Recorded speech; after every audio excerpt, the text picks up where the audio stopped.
Hello and welcome to a new video. We have some really brutal news because Blizzard actually sues Turtle WoW and we can read all about it in an official document, so let's dive in.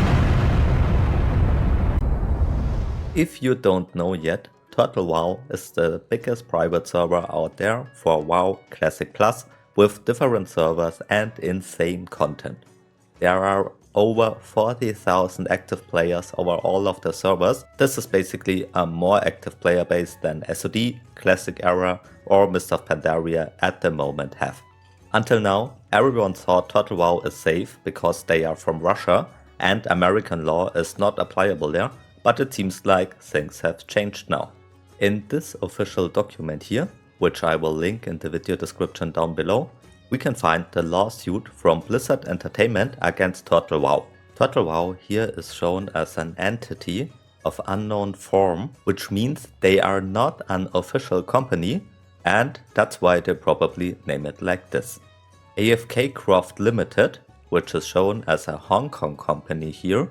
This company was incorporated in 2025 as a private company, which is a bit strange. This is kind of interesting that they used this company here. I don't know if they were forced to create it because of taxes or something like this, or if there are other reasons behind it, but we will get to this later on. And even more interesting, they also show Torta here and the real names of him and other people from the Turtle WoW team, which are all accused in this document here.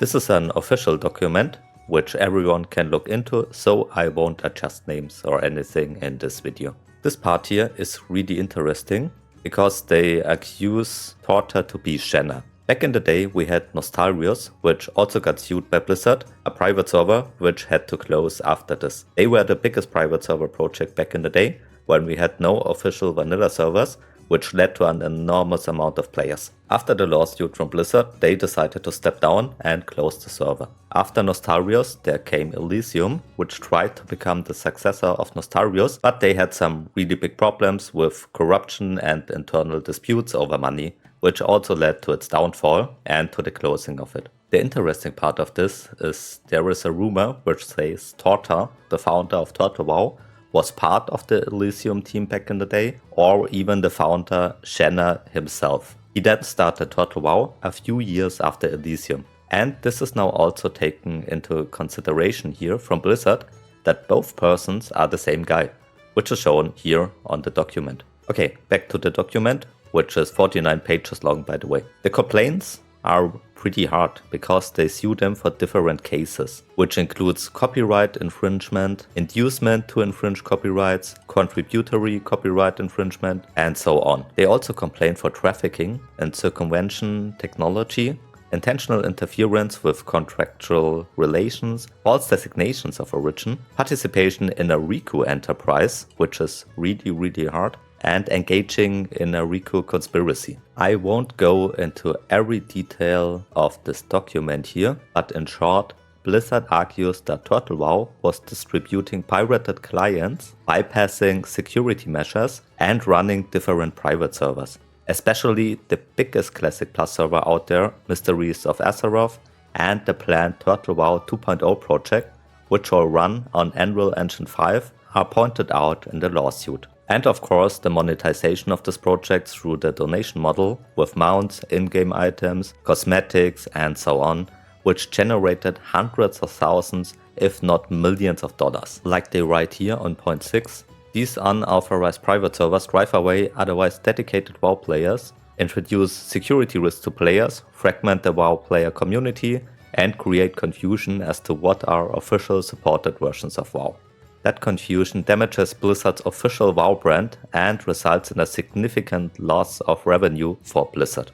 They also say Turtle WoW encourages and facilitates video game privacy, and as shown in point 9 here, they cannibalize and disrupt Blizzard's WoW player community by increasing its social media presence, partnering with video game influencers, and actively promoting a new version, Turtle WoW 2.0. This violates Blizzard's intellectual property rights without consequence. Furthermore, shown in point 21, AFK Croft Limited is used to hide the identity and real purpose of Turtle WoW which basically is hosting their servers, and this makes it to a fictional shell company or a dummy concern if you want so.